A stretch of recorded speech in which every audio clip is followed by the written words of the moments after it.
Good afternoon, everyone. This is Krista with Magnolia Ridge Farm and Gardens, and I am back at my dining room table sipping a fresh cup of coffee in the middle of the day because I have a task ahead of me. And during the winter, for some reason, this is my spot for content if I'm not in the kitchen, because this tends to be where I do a lot of my work, because I have my canned goods here, and I used to have my seed dresser right here. And so even though I have moved it now, I still like bring the stuff and do it right here so I can spread out on the end of the table. So it is what it is. Welcome to my corner of the dining room. Anyway, what we are doing today is a very important winter task, and I probably should have done this right after Christmas, honestly, or shortly before Christmas, but things were just a little hectic. So we are going to do it now. And what that is going through some of my seed stock. I'm sorry, I feel like I have an eyelash. Going through some of my seed stock to make sure I have enough for this coming year. I did put in an order of seeds I think it was late August. I did an unboxing with my dad, and we did a video of it. We were up at the farm, and I'm trying to remember if I ordered anything after that. I don't think I did. But I want to go through some things and make sure I have enough. And I am trying this right now backwards. I use my phone a lot, especially in my kitchen, because I have a very small tripod with a light on it. So it's very easy to put up on my bar. I do have camera equipment, but I have not gotten in the habit of using it yet, or not being able to see myself or see what's on the screen. So we are trying to film this today where I cannot see myself. Just so that when I hold up a packet or something, you can see and read it correctly. So I'm still trying to find my style and how I'm going to do things. I do have some upgraded equipment.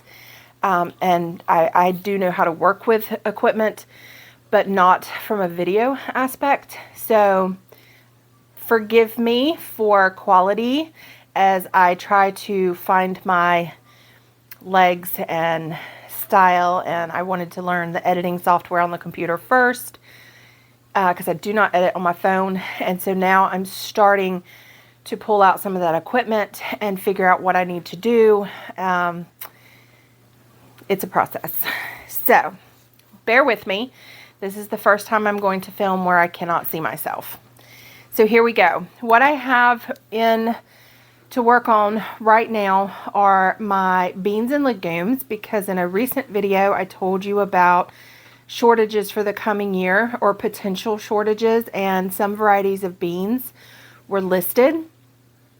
And I want to make sure I have enough of what I want to grow before we get too far into the season, so I can go ahead and order anything before stocks become low.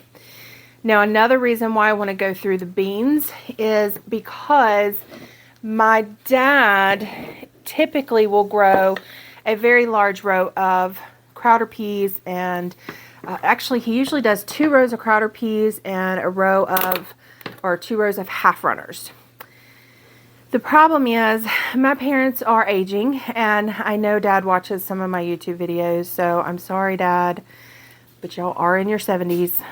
And while he goes down to the garden every morning, and it's great, in the heat of the summer, it's really rough on him, and both of them really, to keep up with the beans, picking the beans especially. Most of the other produce is okay. The tomatoes can get to be hot and heavy, but it's when you have, it takes 2 to 3 hours to pick 4 rows of beans, and then you still have to pick the tomatoes and the squash and the cucumbers, and it really wears him out. And it wears me out too. Like, the older we all get, the rougher it is, and with these summers getting hotter and drier, I mean, it's rough. So they did an abundance of beans last year, and my mom actually put her foot down, I believe, and said, we're not growing any next year, because they canned a ton, and she works full time. So she would come home and can, my dad would can, my sister would can, I canned. We all have a pretty good stock of beans. However, I don't want to rely on just 1 year's worth of beans being enough, because if we don't grow any this year and then next year we have no canned and we have a really horrible bean year, then that's a whole year without any, because we've used up our stock and then we can't grow. So I don't ever want to just not grow any at all. But I would rather, since we had a great bean year, grow a smaller amount. And the way I garden is vastly different, because they do the very traditional farming method with, the 100-foot rows and tractors and, fertilizer and all that kind of stuff. I am not equipped to do that here because I have a small property. I do not own a tractor. I do raised bed gardening, which really works for my mental grasp of gardening. Like, that style of gardening just really works for me. I've been doing it since 2006 when my husband and I got married and moved in here. And I tried that first year, that method. I had a big tiller and I tilled up the area that had always been gardened here. It was, it does not work for me.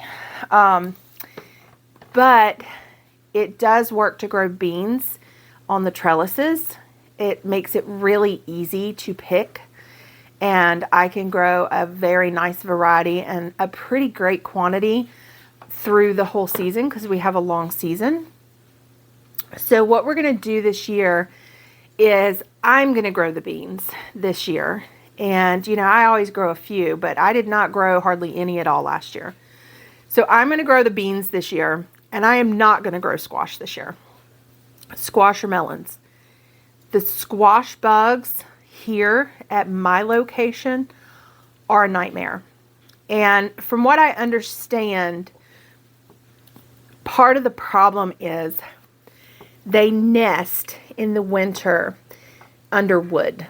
And so because I have complete wood garden boxes, and I have so much, I have an 1,800, I think, square foot deck around my house. Like, it is ginormous. It's as big as my house, I think. I may be exaggerating a teeny tiny bit, but it is ginormous, and it wraps around 3 sides of my house. And then I have all these raised beds that are made out of wood. And then I have a giant wood barn.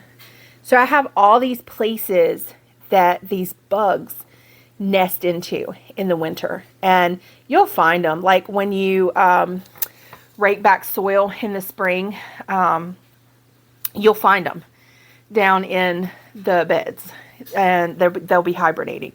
And then, or if you're out at the barn and you pull up a tarp that has been sitting on the floor in the corner of a stall, and you pull it up, they're under there.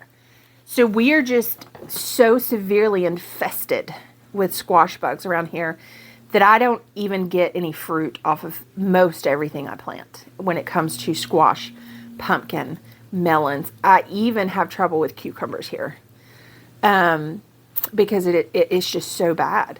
They'll start to flower and you'll already get the bugs, the eggs on the back, and I scrape and I pull them off, and I try to stay on top of it, but it's so bad that if it's more than 1 or 2 plants, you just can't keep up. And once they get on those plants and those plants die, they go to everything else. I have found them on green beans. I have found them on just everything once they really get going in the spring. If they don't have their preferred food at all, I don't find them as bad in the garden. So I guess once they like come out of hibernation, they look for their preferred foods, and they'll fly away if I don't have any of that crop. So this year I'm not going to grow any of it. I'm going to let my dad grow pretty much all of that, and he usually gives me space on his farm. Like last year, he gave me an entire 2-acre field so that I could grow pumpkins and corn, because corn does not do the best in raised beds. We all know that. So I grew my pumpkin and my corn up at his house, and I grew a couple like patty pan squash plants up there. So he always gives me space to grow what I need to grow up there. So I'm going to take all my squash, all of my pumpkin and everything up there. And then grow a lot more beans here because beans do really well here normally. So my main focus right now is root crops because they grow really well in my raised beds. Brassicas and, you know, spring and fall crops. My brain just went blank. Like collard greens and broccoli and things like that. Onions and garlic I do really well with, and he does not do well with those up there. So I'm going to grow those here. And we're just going to kind of, this is probably the first year we're really going to kind of tailor what we're growing to each other's place instead of me trying to experiment with everything. And that has taken me a few years since we switched our location from a smaller raised bed garden up in the front where our orchard's going to go to the back, and then started expanding out the back gardens. It has really taken me a couple years to kind of rein myself in now that I have more space to not growing everything. And that's really hard. But that is a lesson you may want to think about. If you are new, I would strongly try to, you know, suggest growing everything, a little bit of everything, and focus on, you know, the main things that you want, because you don't know what you may be good at or what may be really good in your area. However, if you have experience and you know you don't do well with some things, don't focus on those. You know, go to another farmer, a local farmer, and pay them for that, and focus your area on what's really good. So I get really long-winded, but I want to go through these and make sure I have what I need. So this short is all peas and legumes. So I have Kentucky Wonder pole beans, and I have quite a bit here. And they're runner bean. They're okay, not my favorite. I have a bag here that looks like something spilled out in it. Okay. Oregon sugar pea pods. That's what spilled out in it. And Tom Thumb dwarf peas. All right, here's some black eyes. I definitely want to do those. Contender bush beans. I am not a big fan of bush beans. There's a couple varieties that I like, but I like, because I don't like bending over in the beds for long periods of time. Mine are not, they're really not the perfect height for me because I'm like 6 foot tall. And they're only like 1.5 feet tall to 2 feet tall. I really need them higher. So I have some, the porch planters that are really high that I put in bush beans last year, and that worked really great for me as far as picking goes, but they did not flourish in those. So I don't know. So here's some pink eye purple whole beans. Jade, those are the bush beans that I did like. So we'll put bush beans here. Here's some more Blue Lakes. Here's a cowpea that kind of goes in the whole black-eyed pea, Crowder pea, snap peas, sugar peas, dragon tongue bush beans. I do like those. More edible pea pods. I love these. These are the sugar magnolia tendril peas. These are great. I don't have very many of those left. It feels like I have maybe 1 trellis worth. So we might need some more of those. Some more sugar snap peas. That one's pretty full. I've probably got 2 trellis worth. Spring blush snap whole pea. These are wonderful as well. They're very much like the sugar magnolia, but not quite as dark. Some more snow peas.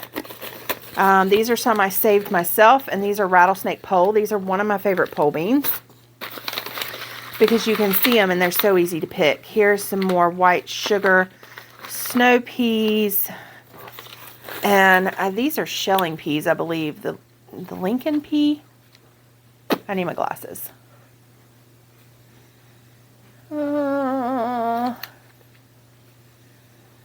can't remember.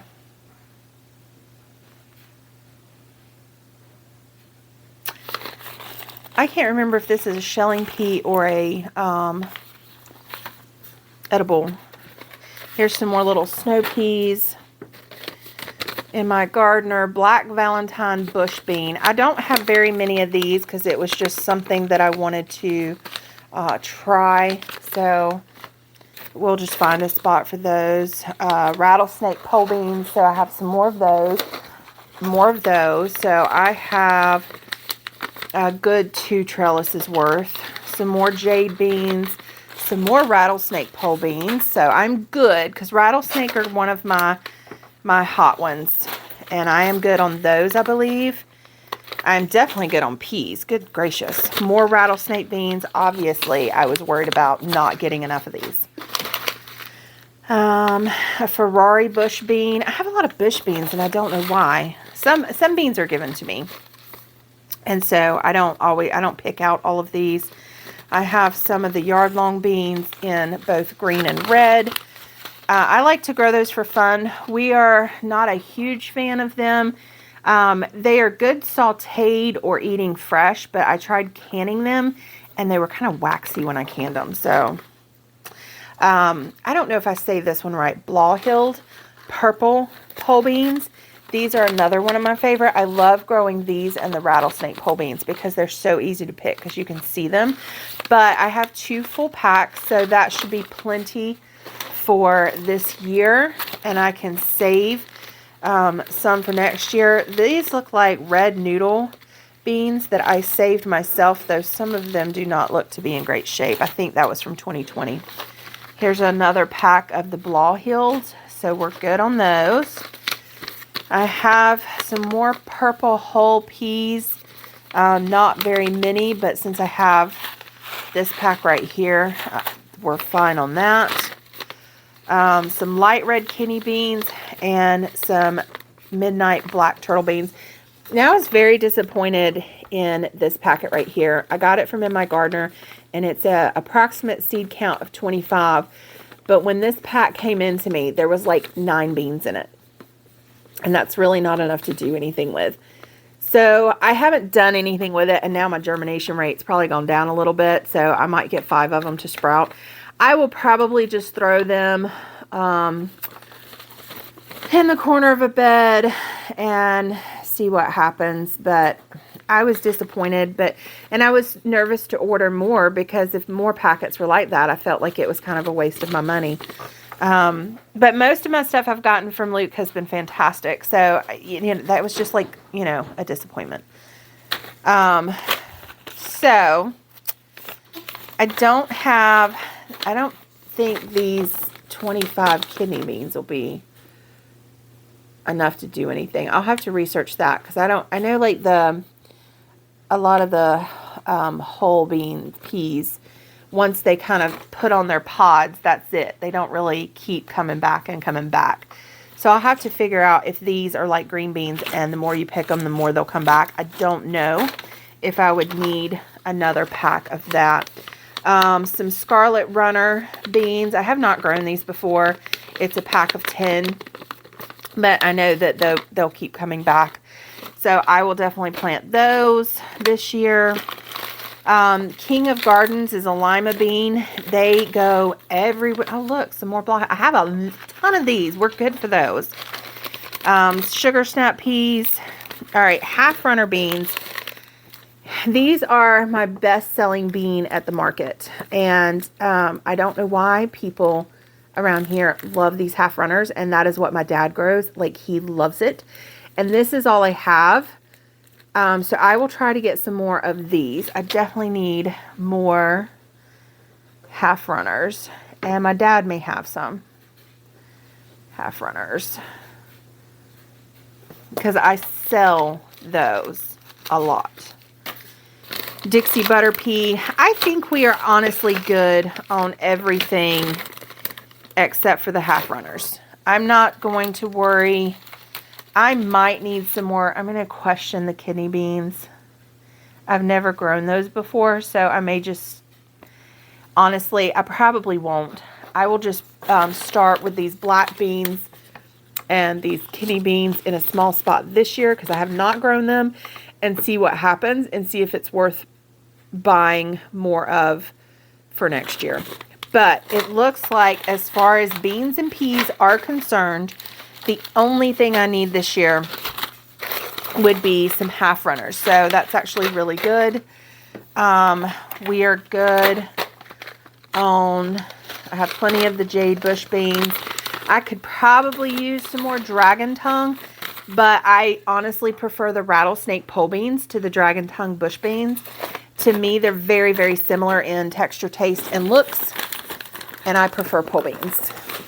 So we are going to call it a day on the beans and save myself some money. I'm going to work through all my peas. Some of them, of course, are better. Like, I love the magnolia tendril, but I have so many of the snow peas and stuff that I need to work through that I'm not going to get more of the other right now. It's just, it's not worth it. Okay, so I'm going to go ahead and cut this video off here. And these are just some photos from our bean crops last year. This video was getting pretty long, and I still had the tomatoes and everything to go through. So I'm going to do this in 1 or 2 more parts. So just look for the other videos to come out over the next few days. So thanks for joining me, and we will see you on the next one. Bye, guys.